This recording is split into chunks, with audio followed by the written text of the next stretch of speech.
Hello everyone, welcome to the grow of pharma. तो आज के इस वीडियो में हम लोग बात करने वाले हैं GPAT and NIPER 2026 crash course के अंदर में टैबलेट का लेक्चर नंबर सेकंड होने वाला है। फर्स्ट लेक्चर हम लोग ऑलरेडी कवर कर चुके हैं, तो अगर अभी तक आपने वो वीडियो नहीं देखा तो जाके एक बार चेकआउट जरूर कर लेना, ठीक है। तो आज यार फटाफट से वीडियो को स्टार्ट करते हैं। तो सबसे पहला जो हम लोग बात करने वाले हैं, लास्ट लेक्चर में हमने किसके बारे में बात किया था? हमने लास्ट लेक्चर में टैबलेट के टाइप्स के बारे में बात किया और उसके साथ जितने भी वहाँ पे हमारे एक्सिपिएंट लगने वाले हैं उसके बारे में डिस्कस किया था। उसमें से हमने जो हमारा डाइल्यूएंट्स है वो हमने कवर कर लिया था। आज के इस वीडियो में हम लोग बात करेंगे किसके बारे में? बाइंडर्स, या जिसको हम लोग टैबलेट एडहेसिव भी बोलते हैं। अब इसका होता क्या है, इसके बारे में फटाफट से वो हम लोग समझ लेते हैं कि क्या है बाइंडर्स और उनका रोल क्या है। तो binders impart the cohesiveness of the two the tablet formulation and help in holding the compressed tablet material after the compression, ठीक है। मतलब क्या है कि बाइंडर की मदद से हम क्या करते हैं? Cohesive force. अब देखो हमने जब प्री फॉर्मुलेशन पढ़ा था तो वहाँ पे मैंने आपको बताया था कि दो तरीके की फोर्सेज होती है, एक होती है कोहेसिव फोर्सेज, दूसरी होती है एडहेसिव फोर्सेज।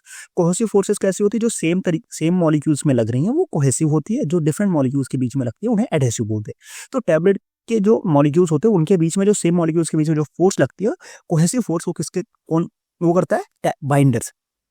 इसमें क्या है? इसका more the binder हाइडर the tablet, but अगर हम एक उसके बाद अगर हम बाइंडर इंक्रीज तो करता है टैबलेट हार्डनेस, बट अगर एक्सेस अमाउंट डाल देंगे तो हम तो क्या हो जाएगा कि बहुत ज्यादा टैबलेट हार्ड हो जाएगा, मॉलिक्यूल्स आपस में बहुत ज्यादा बाइंड हो जाएंगे। तो फिर क्या होगा कि वो डिसइंटीग्रेट नहीं हो पाएंगे, तो जो डिसइंटीग्रेशन है वो डिक्रीज हो जाएगा, ठीक है। तो इसीलिए हमारा एक सर्टेन लिमिट तक ही उसको हम लोग यूज करते हैं, और ये सबसे ज्यादा इफेक्टिव तब होता है जब इसको हम लोग सॉल्यूशन फॉर्म में यूज करते हैं, किसको? बाइंडर्स को, ठीक है। जैसे इसमें देखो, यहाँ पे ये ड्रॉपलेट्स है, ये पाउडर है और ये बाइंडर्स की ड्रॉपलेट्स आई, ये दोनों बीच में क्या किया? यहाँ पे एम्बार्ट हुआ, फिर जैसे ये सॉलिडिफाई हुआ एक फिनिश्ड एग्लोमेरेट ऑफ फॉर्मेशन हो गया। तो इसलिए बाइंडर्स क्या करते हैं? टैबलेट के जो पाउडर्स हैं उनको आपस में बाइंड करके रखते हैं, जैसे इनका नाम सजेस्ट करता है, बाइंडर।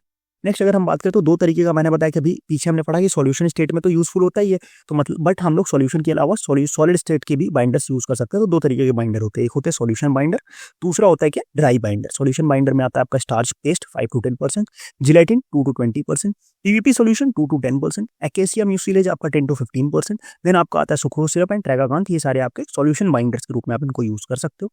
अगर हम ड्राई बाइंडर्स की बात करें तो cellulose derivative, ethyl cellulose, hydroxypropyl, methyl cellulose, hydroxypropyl cellulose, वो सारी चीजें आ जाएंगी। आपका हो जाएगा कोपोविडोन और आपका क्रॉस लिंक्ड पीवीपी 0.5 to 5%। तो ये सारे हमारे किसके एग्जांपल्स हैं? बाइंडर्स के। ये सारे एग्जांपल्स आप याद करके रखना, इससे क्वेश्चन आपको देखने को मिल सकते हैं, ठीक है। चांसेस हैं आपको इसको क्वेश्चन देखने को इसमें मिलेंगे, ठीक है। नेक्स्ट अगर हम लोग आगे बढ़ते हैं, अगला जो अपने पास एग्जिपिएंट है, अगला एग्जिपिएंट कौन सा है? Next one is a granulating agent. अब ग्रेन्यूलेटिंग एजेंट क्या होता है कि जो फाइन पाउडर्स हैं उनको किस फॉर्म में कन्वर्ट करना? उनको ग्रेन्यूल्स के फॉर्म में कन्वर्ट करना, बिकॉज उनकी क्या होती है? जो फ्लो प्रॉपर्टीज होती है वो फाइन पाउडर की कम होती है कंपेरेटिवली ग्रेन्यूल्स की जो फ्लो प्रॉपर्टी एंड जो उनका सारा जो प्रोसेसिबिलिटी होती है वो हमारे ग्रेन्यूल्स की ज्यादा होती है as compare to the fine powders. तो इसीलिए जो ग्रेन्युलेटिंग एजेंट होते हैं वो क्या करते हैं? फाइन पाउडर्स को ग्रेन्यूल्स में कन्वर्ट कर देते हैं। Provide moisture to convert the powder into granules. ये क्या करते हैं? मॉइस्चर प्रोवाइड करते हैं जिससे पाउडर्स किस में कन्वर्ट हो जाते हैं? ग्रेन्यूल्स में कन्वर्ट हो जाते हैं। Liquid glucose which is 50% solution in water is fairly common wet granulating agent. सबसे ज्यादा कॉमन यूज होने वाला वेट ग्रेन्युलेटिंग एजेंट कौन सा है आपका? आपका है लिक्विड ग्लूकोज, जिसमें क्या होता है कि हमारा 50% सोल्यूशन वाटर में उसका रहता है। इसके अलावा अगर हम बात करें तो और जो अदर एग्जांपल्स हैं वो कौन कौन से हैं? आपका स्टार्च म्यूसिलेज हो गया, वाटर हो गया, अल्कोहल हो गया, एसीटोन हो गया, ये सारे हम लोग एज अ ग्रेन्युलेटिंग एजेंट इसको यूज करते हैं, ठीक है। चलो नेक्स्ट बात करते हैं। अब जो हम अगले एक्सिपिएंट के बारे में बात करने वाले हैं, ये तीन एक्सिपिएंट सबसे ज्यादा कंफ्यूजिंग, इसमें तीनों में कंफ्यूजन बहुत ज्यादा रहती है, बट अभी आप तीनों कि हम एकदम सिंपल सी चीजें डिस्कस करेंगे तो एकदम कंफ्यूजन आपको इसके बाद नहीं रहने वाला है। सबसे पहले आता है लुब्रिकेंट। लुब्रिकेंट का क्या काम है? Reduce the friction between during the tablet ejection between the walls of the tablet and walls of the die. जब टैबलेट डाई की वॉल से इजेक्ट हो रहा होता है तो उसके बीच में जो फ्रिक्शन होता है उसको ये कम करता है, सो दैट इजिली टैबलेट जो है वो बाहर निकल जाए और वहां पे कोई भी ब्रेकेज ना हो। एग्जाम्पल कौन कौन सा है इसका? स्टीरिक एसिड हो गया, कैल्शियम और मैग्नीशियम स्टीरेट हो गया, और हाई मेल्टिंग वैक्सेस हो गए आपके। नेक्स्ट मैं बात करूं एंटी एडहेरेंट्स। एंटी एडहेरेंट्स क्या काम करते हैं? रिड्यूसिंग द स्टिकिंग और adhesion of the tablet to the faces of the punch और टू द डाई वॉल्स। मतलब क्या है कि टैबलेट को रोकना, टैबलेट का जो एडहेशन हो रहा है, अभी पीछे बताया ना मैंने, कोहेसिव फोर्स मतलब सेम मॉलिक्यूल्स, एडहेसिव फोर्स मतलब क्या हो जाएगा कि टैबलेट के जो मॉलिक्यूल्स है वो पंच के फेस और डाई वॉल्स पे एडहेयर हो रहे हैं, उसको रोकने के लिए जो यूज करते हैं वो कौन सा यूज करते हैं हम लोग? एंटी एडहेरेंट्स। कैल्शियम और मैग्नीशियम स्टीरेट हो गया, आपका टाल्क हो गया और कॉर्न स्टार्च हो गया। फिर आता है आपका ग्लाइडेंस। ग्लाइडेंस क्या काम करता है? Promote flow of the tablet granulation और powder material by reducing the friction between the particles. Particles जो है, इंटर पार्टिकल फ्रिक्शन जो है उसको कौन रिड्यूस करता है? हमारा ग्लाइडेंट रिड्यूस करता है।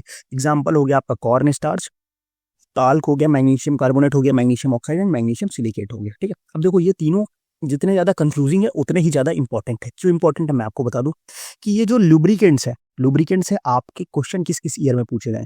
आपके लुब्रिकेंट से क्वेश्चन पूछे गए 2015 में क्वेश्चन पूछे गए हैं, देन आपका 18 में क्वेश्चन पूछा गया, 22 में क्वेश्चन पूछा गया, 23 में क्वेश्चन पूछा गया, किसमें? जीपैट में। ठीक है, इससे आपके क्वेश्चन पूछे गए। सेम चीज अगर मैं बात करूं तो ग्लाइडेंट से भी जीपैट के लास्ट 3-4 सालों में क्वेश्चन पूछे गए हैं। ठीक है, 3-4 बार क्वेश्चन आया हुआ है सर, तो इसीलिए मैं ये पॉइंट्स आपको इसलिए एकदम क्लियर कर रहा हूँ कि इसमें आपको बिल्कुल कंफ्यूज नहीं होना। ठीक है, लुब्रिकेंट का क्या काम करता है? जब टैबलेट डाई से इजेक्ट हो रही है, बाहर निकल रही है, तो डाई वॉल पे जो टैबलेट चिपक जाती है उसको रोकने के लिए काम कौन करता है? लुब्रिकेंट। एंटी एडरेंट का क्या काम है? जो टैबलेट का जो पंच है, पंच के जो फेस पे टैबलेट चिपकती है उसको रोकने का काम कौन करता है? एंटी एडरेंट। अब देखो ये जो सारे डाई पंचेस, ये सारी चीजें क्या है पता है? ये सारी चीजें टैबलेटिंग मशीन जो है उसका पार्ट है, जो हम लोग नेक्स्ट लेक्चर में इन डिटेल देखने वाले हैं कि कौन सी मशीन का क्या पार्ट है, उसका क्या रोल है, बाकी सारी चीजें। ठीक है, और ग्लाइडेंट का काम है कि वो जो टैबलेट के पाउडर्स हैं उनके बीच का ही friction, reducing the friction between the particle, इसको हम लोग इंटर पार्टिकल फ्रिक्शन भी बोलते हैं। अब देखो इसमें कुछ ऐसे भी हैं जो कई जगह पे आपको देखने को मिलेंगे, लाइक आपका मैग्नीशियम स्टीरेट यहाँ भी देखने को मिल रहा है, यहाँ भी देखने को मिल रहा है, तो वो कॉमन चीजें हैं, तो उनको आप ध्यान में रखो। बाकी स्पेसिफिक जो एग्जांपल्स हैं उनको अच्छे से याद रखो, जैसे यहाँ पे स्टीरिक एसिड हो गया, हाई मेल्टिंग वैक्स हो गया, यहाँ पे आपका टैल्क हो गया, कॉर्न स्टार्च हो गया, कॉर्न स्टार्च यहाँ भी है, टैल्क यहाँ पे भी है, मैग्नीशियम कार्बोनेट हो गया, मैग्नीशियम ऑक्साइड हो गया। तो ये सारे एग्जांपल्स आप अच्छे से याद रखो, कंफ्यूजन आपको इसमें बिल्कुल भी नहीं होना चाहिए। ठीक है, सेम चीज हम लोग देखते हैं एक नेक्स्ट टेबल के फॉर्म में। तो यहाँ पे देखो सिंपल से समझ लो, फंक्शन की बात करें तो lubricant reduce the friction during the ejection, जब बाहर निकल रहा है, glidant improve the powder flow, anti adherent prevent the stickingness to the punches. Site of action, ये टैबलेट और डाई वॉल के इंटरफेस पे, ये in powder bed, glidant inter particle उस पे काम कर रहे हैं, टैबलेट पंच सरफेस पे। Optimum concentration 0.52%, 1 to 10%, 1 to 5%। Concentration आप नहीं भी याद रखोगे कोई इशू नहीं है, एग्जांपल्स आप देख लो। और व्हेन एडेड, इसको लास्ट में ऐड करते लुब्रिकेंट को, ये किसी टाइम पे भी ऐड कर सकते हैं बिकॉज ये इंटर पार्टिकल फ्रिक्शन की बात हो रही है, और ये फाइनल स्टेज में ऐड करते। देखो इसमें जो सबसे इंपॉर्टेंट चीज मैं बताऊं आपको, याद क्या क्या रखना है। ठीक है, बहुत सारी चीजें आपको याद रखना है। क्या? Function, site of action, concentration छोड़ दो आप, व्हेन एडेड भी छोड़ दो आप, एग्जांपल से याद रखो, बस ये 3 पॉइंट याद रखो। मैं क्योंकि बहुत ज्यादा मैं आपको नहीं बताऊंगा कि ये भी याद रख लो, ये भी याद रख लो, क्योंकि मुझे पता है कि जैसे जैसे इसमें एग्जिक्यूटिव के नंबर बढ़ते जाएंगे, नाम बढ़ते जाएंगे, वैसे वैसे कंफ्यूजन भी बढ़ती जाएगी। तो मैं केवल उतनी चीजें आपको बोल रहा हूँ जितनी आप याद रखो, और वो चीजें फिर आप याद रखो, उसमें से आपको फिर कुछ कटौती नहीं करनी कि हाँ इतना मैं 2 पॉइंट मैंने काटे, 2 पॉइंट आप खुद से काट दो, तो नहीं, ऐसा नहीं करना। जितने मैंने काट दी बस उतना आपको नहीं काटना है, आपको जितना मैंने बताया उतना पढ़ना है। ठीक है, चलो नेक्स्ट आगे बढ़ते हम लोग डिसइंटीग्रेंट के बारे में बात करते हैं। ठीक है, डिसइंटीग्रेंट क्या होता है? डिसइंटीग्रेंट के बारे में, फैसिलिटेट द टैबलेट ब्रेकअप और disintegration when it come into the contact with GIT fluid. मतलब क्या कि देखो टैबलेट हमने खा तो लिया, बट वो काम कब करेगी? जब वो अंदर जाके ब्रेक डाउन होगी। और ब्रेक डाउन कैसे होती है? डिसइंटीग्रेट की प्रेजेंस में। डिसइंटीग्रेटिंग एजेंट जो है वो क्या करते हैं? वो इसको ब्रेक डाउन करते हैं। ठीक है, सबसे पहले क्या, और उसके 3 मैकेनिज्म है। 3 मैकेनिज्म कैसे कैसे हैं? सबसे पहले facilitate the water uptake into the pore tablet. ये क्या करते हैं कि जो पोर टैबलेट है उसके अंदर वाटर अपटेक को फैसिलिटेट करते हैं। ठीक है, एग्जांपल हो गया आपका स्टार्च हो गया, एमसीसी हो गया, कैटायनिक रेजिन्स हो गया, सोडियम स्टार्च ग्लाइकोलेट हो गया। नेक्स्ट अगर हम बात करें release of gases to disturb the tablet structure, normally carbon dioxide in contact with water. मतलब क्या है कि जैसे वाटर के कांटेक्ट में आया तो अंदर से क्या करेंगे? वो गैस को रिलीज करेंगे, और जैसे गैस रिलीज होगी तो टैबलेट क्या होगा? बस्ट हो जाएगा। सपोज अगर मैं आपको बताऊं कि लाइक ये आपका टैबलेट है, ठीक है, ये टैबलेट है, अब यहाँ पे अंदर वाटर के कांटेक्ट में आया, ये वाटर अंदर गया, तो यहाँ से क्या करेंगे? ये गैसेस रिलीज करने लगेंगे, लाइक आपका कार्बन डाइऑक्साइड हो गया। ठीक है, तो ये रिलीज करने लगेगी, और गैसेस रिलीज करने के लिए बाहर क्या चाहिए? बीच में कुछ पोर तो चाहिए, तो वो पोर जैसे ही क्रिएट होगा आपका टैबलेट क्या हो जाएगा? वो ब्रेक डाउन हो जाएगा। ठीक है, तो ये एक मैकेनिज्म ये भी हो गया। Next, facilitate the rupture of tablet by swelling during the water sorption. मतलब क्या, ये कैसे काम करता है? ये क्या करेंगे? वाटर इनटेक कर लेंगे, और जैसे वाटर इनटेक करेंगे तो टैबलेट क्या हो जाएगा? स्वेल हो जाएगा, और टैबलेट स्वेल हो जाएगा तो वो क्या हो जाएगा? रप्चर हो जाएगा। तो ये एक तरीका है। Next, recovery of deform particle to their original shape in contact with water. मतलब क्या है कि कभी कभी क्या होता है कि जो पार्टिकल्स होते हैं वो कंप्रेस करके, हमारा टैबलेट जो है उसको हम लोग कंप्रेस करके एकदम पार्टिकल को डिफॉर्म कर देते हैं, छोटे छोटे शेप में कर देते हैं। फिर जैसे ही वाटर के कांटेक्ट में आता है वो क्या करता है? अपना ओरिजिनल शेप में वापस आने लगता है। सपोज कोई इतना बड़ा पार्टिकल था, फिर इसको हमने कंप्रेस किया, वो क्या किया? छोटा कर दिया, इतना कर दिया। अब जैसे ही ये वाटर के कॉन्टेक्ट में आएगा ये वापस से बड़ा होना लगेगा। तो ये जब बड़ा होगा तो क्या होगा कि वहां पर उसको स्पेस चाहिए तो वो ब्रेक डाउन होगा। तो ये एक मैकेनिज्म है। तो ये 4 ऐसी मैकेनिज्म है जिनके थ्रू क्या होता है? डिसइंटीग्रेट सो होता है, ठीक है। एग्जाम्पल्स भी इनका याद रखना, एग्जाम्पल्स बहुत ज़्यादा इंपॉर्टेंट है। मैकेनिज्म आप एक बार भूलोगे फिर भी चलेगा। और सबसे ज़्यादा इंपॉर्टेंट पता है क्या चीज़ है इसमें, सबसे ज़्यादा कभी जब अगर एग्जामिनर का मन हो कि हाँ भाई अब परेशान ही करना है बच्चों को, तो क्या कर लेगा वो, डायरेक्ट ऐसे एग्जाम्पल देगा और मैकेनिज्म पूछ लेगा, या मैकेनिज्म देगा उसमें से बोल देगा कि ऐसे कौन से हैं जो इस मैकेनिज्म से डिसइंटीग्रेट के रूप में काम करते हैं। फिर वहाँ पे आपका जो होगा वो दिमाग घूम जाएगा। तो इसीलिए मैकेनिज्म के साथ याद रखो, ठीक है। चलो next, super disintegrant, substances or mixture of substance that facilitate the breakup or disintegration of tablet quickly into smaller particle that resolve the more rapidly। मतलब क्या कि डिसइंटीग्रेंट तो ठीक था, बट अगर हमें और भी जल्दी चाहिए फॉर इंस्टेंटेनियस डिग्रेडेशन, ठीक है, तो उसको हम लोग क्या करते हैं, वहां पे हम लोग उसको क्या करते हैं कि सुपर डिसइंटीग्रेंट का यूज करते हैं। और ये मोस्टली किसमें यूज होता है, लाइक आपका जैसे जो माउथ डिसॉल्विंग टैबलेट्स हैं, ठीक है, जो मुंह के अंदर ही डिसॉल्व होनी है, उनके लिए तो बहुत जल्दी डिसइंटीग्रेट होना पड़ेगा, तो उसके लिए हम लोग यहाँ पे यूज करते हैं क्या, डिसइंटीग्रेट, सुपर डिसइंटीग्रेट का यूज करते हैं, ठीक है। अब यहाँ पे सबसे पहले आता है मॉडिफाइड सेलुलोज। मॉडिफाइड सेलुलोज में आपका कौन सा आ जाएगा, क्रॉस कार्मिलोज सोडियम आएगा, जो कि कितने में आता है आपका 2 to 8% यूज करते हैं। ये दो मार्केटेड दो फॉर्म में जाता है, एक्डीसोल और सोलूटेब इसका मार्केटेड फॉर्मुलेशन है। नेक्स्ट अगर हम बात करें तो मॉडिफाइड स्टार्च आता है आपका, सोडियम स्टार्च डाइकोलेट 2 to 5%। मार्केटेड फॉर्मुलेशन जो इसका वो है आपका प्रीमोजेल हो गया और एक्सप्लो टैब हो गया। नेक्स्ट अगर हम बात करें तो क्रॉस लिंक्ड पीवीपी है। क्रॉस लिंक्ड पीवीपी में आपको कौन कौन सा आ जाएगा, क्रॉस पोविडोन आ जाएगा 0.5 to 5%, और इसका जो मार्केटेड फॉर्मुलेशन है हो गया वो आपका हो गया कोलिडोन सीएल और पॉलीप्लेसोडोन एक्सेल हो गया, ठीक है। तो ये चीजें इसका एग्जांपल्स, इनको अच्छे से याद रखना। इससे आपका मॉडिफाइड स्टार्च से आपका क्वेश्चन पूछा भी गया था प्रीवियस ईयर में, आपको देखोगे तो आपको मिल जाएगा। अब used at a low concentration in the solid dose form, ये हमेशा कितने लो कंसंट्रेशन में यूज किया जाता है, बिकॉज बहुत ज्यादा कंसंट्रेशन अगर इनका आप बढ़ा दोगे तो ये फिर टैबलेट जो होगा वो बहुत जल्दी डिसइंटीग्रेट हो जाएगा, तो उतना भी हमें नहीं चाहिए, क्योंकि हमें एट अ सेल्फ लाइफ तक टैबलेट को तो मेंटेन करके रखना है ना। तो form typically 1 to 10% of the tablet के वेट के अकॉर्डिंग इसको हम लोग यूज करते हैं, ठीक है। चलो तो ये हो गया डिसइंटीग्रेंट, सुपर डिसइंटीग्रेंट, एकदम दिमाग में बैठा के रखो जितना इंपॉर्टेंट चीजें मैं बता रहा हूँ, क्योंकि ये सारी चीजें मैं बहुत ज्यादा एक्स्ट्रा मटेरियल मैं पहले ही नहीं लेके आता हूँ, क्योंकि मुझे पता है कि आप लोग के पास पढ़ने को बहुत सारा मटेरियल है, और उसमें भी मैं अगर एक्स्ट्रा बल्क चीजें लेके आऊंगा तो आप बहुत ज्यादा कंफ्यूज रहोगे। तो इसीलिए जो जो चीजें एकदम क्रिस्प और सबसे सिंपलेस्ट वे में जो पॉसिबल हो सकता है उस तरीके से मैं आपके सामने चीजों को प्रेजेंट कर रहा हूँ, तो उस तरीके से आप पढ़ो और चीजों को समझो। चलो नेक्स्ट अगर हम बात करें तो कलरिंग एजेंट, कलरिंग एजेंट की बात करें तो colouring agents are used either to improve the appearance और to identify the finish product uniquely. मतलब क्या होता है कि या तो प्रोडक्ट का अपीयरेंस बढ़ाना हो, या जो फिनिश प्रोडक्ट को एक यूनिक तरीके से प्रेजेंट करना हो। लाइक अगर हम बात करें तो हमारे जो पेशेंट लास्ट तो लेक्चर में मैंने इसका एग्जांपल दिया था कि लाइक जो एल्डर पेशेंट होते हैं या जिनको चीज़ें उतना जो पढ़े हुए नहीं होते, उनको कैसे याद रखता है वो मोस्टली चीज़ें ऐसे याद रखते हैं कि अगर 2 कलर की टैबलेट है तो वो ऐसे याद रख लेंगे कि हाँ ये जो रेड कलर की टैबलेट है ये मुझे सुबह लेनी है, जो ब्लू वाली है मैं शाम लूंगा, व्हाइट वाली जो है मैं दोपहर में लूंगा। तो इस तरीके से वो चीज़ों को याद रखते हैं। तो इससे क्या हो जाता है कि एक आइडेंटिफिकेशन मार्क भी मिल जाता है कलर से, और साथ में उसका अपीयरेंस वो हो जाता है, और ये एक यूनिक जो फिनिश होता है वो प्रोडक्ट को मिल जाता है। अब कलर जो है 2 फॉर्मुलेशन में यूज होता है, एक होता है आपका क्या, लेक के फॉर्म में, दूसरा होता है किस फॉर्म में, डाइस के फॉर्म में। लेक का क्या मतलब है, लेक जो है हमारा वो these are the dyes that has been absorb on an hydrous oxide, aluminium hydroxide पे, and usually employed as a dry powder for colouring. मतलब क्या है कि ये जो हमारे लेक्स हैं ये इनको हम लोग हाइड्रस ऑक्साइड पे एब्जॉर्ब कराते हैं और इसको ड्राई पाउडर के फॉर्म में यूज करते हैं एज एन कलरिंग, और मोस्टली ये हमारा किसमें, एल्युमिनियम हाइड्रोक्साइड होता है यहाँ पे। They contain the 10 to 30% of pure dye and maximum up to 50%। ये क्या होता है कि 20% और मैक्सिमम कितने परसेंट तक, 50% तक आप कर सकते हो। और ये जो क्वेश्चन है, ये जो पॉइंट है मैक्सिमम 50%, इसको मैंने इसीलिए मार्क किया क्योंकि ये आपका जीपैट 2020 में पूछा गया है क्वेश्चन, ठीक है, कि जो लेक्स का मैक्सिमम परसेंटेज है वो कितना यूज होता है, 50% तक, मैक्स अप टू 50% आप यूज कर सकते हो। नेक्स्ट डाइस की अगर हम बात करें तो डाइस क्या होता है, these are the colouring agent in solution form. उसको हम लोग क्या कर रहे थे कि सॉल्यूशन फॉर्म, डाइस को अगर हम उसको नॉर्मल सॉल्यूशन फॉर्म में यूज कर रहे हैं तो वो क्या है, हमारा डाई है।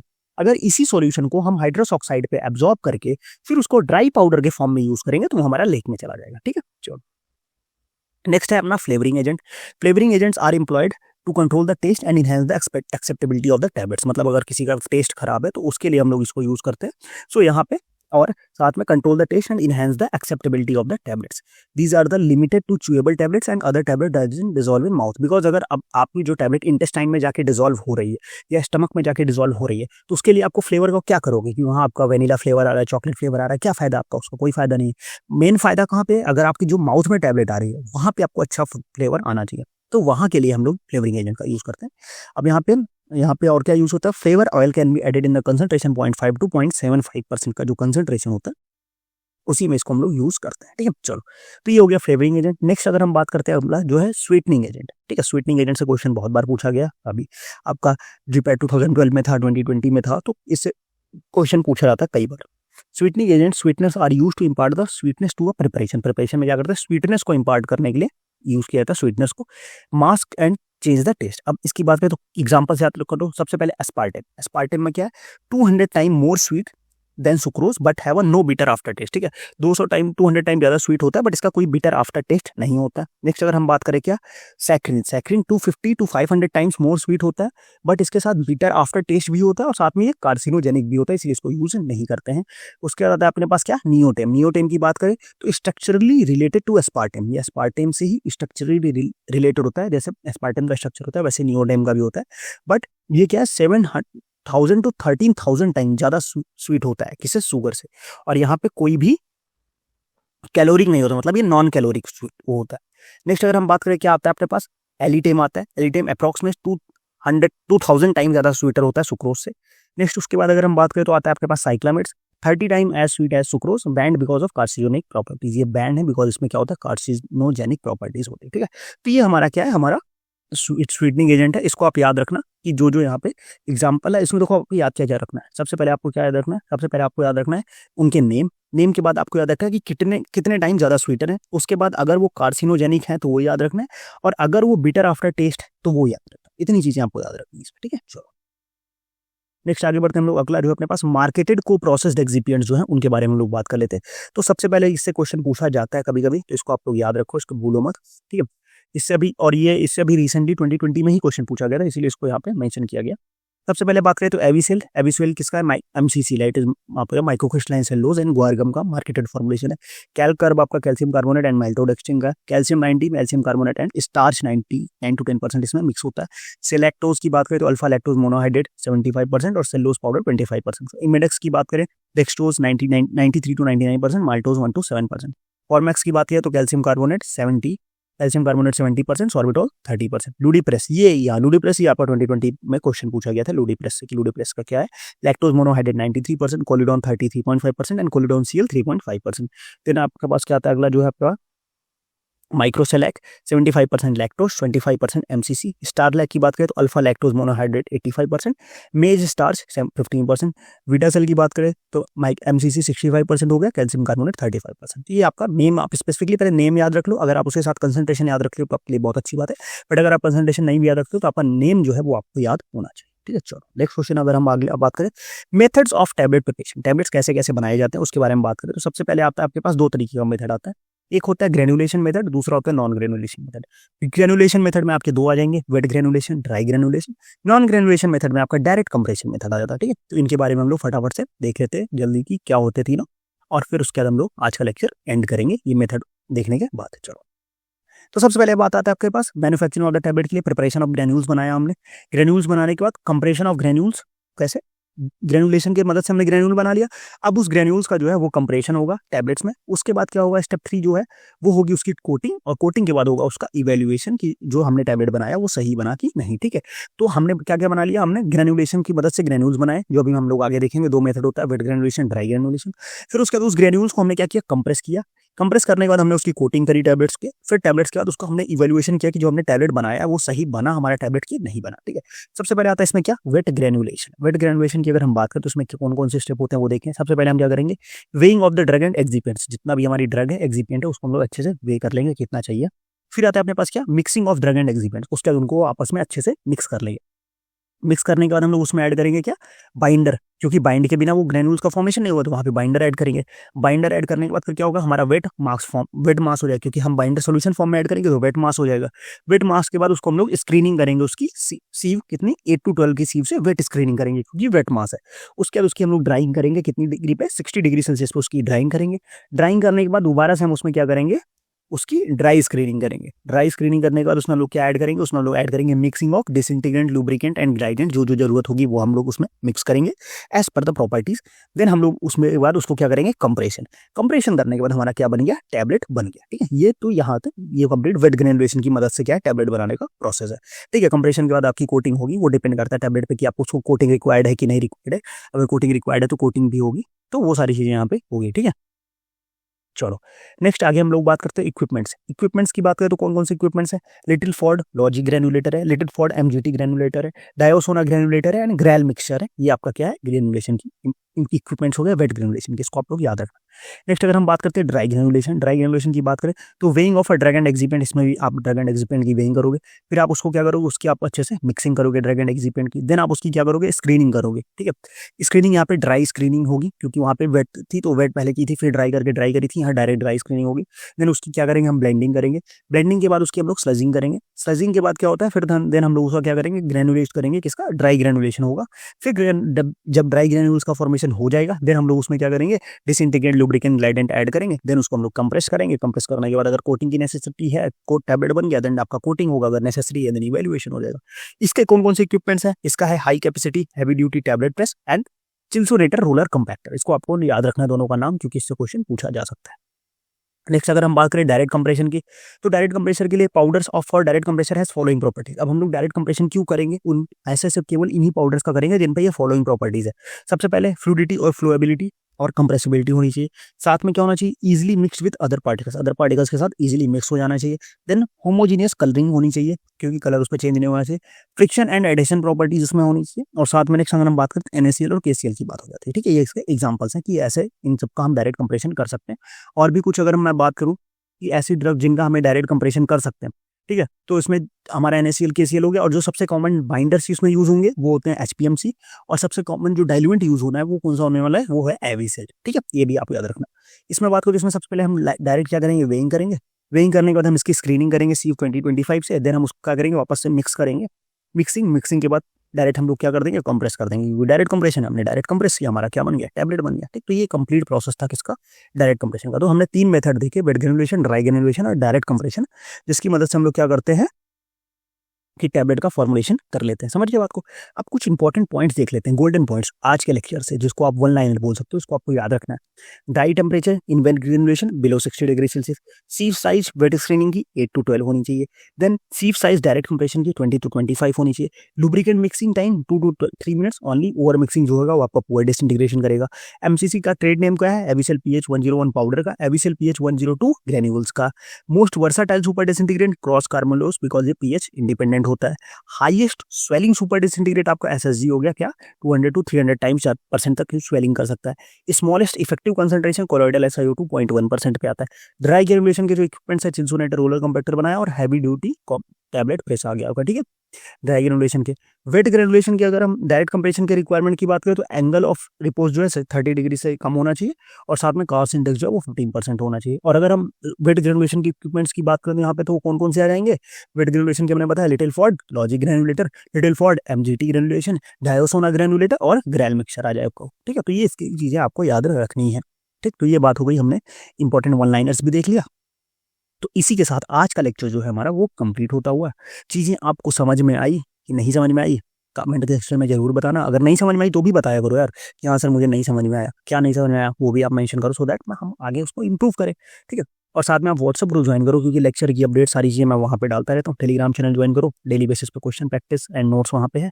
और साथ में इंस्टाग्राम पे भी फॉलो करो, क्योंकि काफ़ी इंपॉर्टेंट चीज़ें इंस्टा पे मैं शेयर कर रहा हूँ। बाकी नोट्स के लिए आप हमारी वेबसाइट को विजिट कर सकते हो, जाके वहाँ पे सारे नोट्स आप फ्री ऑफ कॉस्ट डाउनलोड कर सकते हो। फ्री ऑफ कॉस्ट अगर आपको क्वेश्चन प्रैक्टिस करनी तो भी आप हमारी वेबसाइट से डाउनलोड जाके प्रैक्टिस कर सकते हो। और अगर आपको प्रॉब्लम हो रही है अपने स्टडी को प्लान करने में कि कैसे चीज़ें आपको प्लान करनी चाहिए, क्या चीज़ें आपको एग्जाम कैसे प्लान करना है, किस सब्जेक्ट को कैसे पढ़ना है, कौन सा टॉपिक पहले पढ़ना है, कौन सा टॉपिक बाद में पढ़ना है, अगर इन सारी चीज़ों को लेके आपको कोई भी इशू हो रहा है तो आपको अगर मेरे से 1-to-1 इंटरेक्शन सेशन चाहिए तो आप एक नॉमिनल सा चार्ज देके इस वेबसाइट पे जाके मेंटर से बुकिंग कर सकते हो। और अगर यहाँ पे अगर आपको कोई इशू हो रहा है तो आप मुझे डायरेक्ट व्हाट्सएप ग्रुप के थ्रू मैसेज करके वहाँ से चीज़ें आप क्लियर आउट कर सकते हो। ठीक है, तो फिर आज का वीडियो कैसा लगा कमेंट बॉक्स में जरूर बताना, और दोस्तों के साथ शेयर करो, बिकॉज यार तुम लोग शेयर नहीं कर रहे हो, वीडियो की रीच बहुत कम हो गई है। अगर ऐसी रीच गिरी तो फिर कंटेंट बनाने में थोड़ा सा मोटिवेशन कम हो जाता है, तो उसके लिए आप थोड़ा सा इसको शेयर करो अपने दोस्तों के साथ। बाकी आज का वीडियो हम लोग यहीं एंड करेंगे, मिलते हैं नेक्स्ट वीडियो में, तब तक के लिए बाय बाय।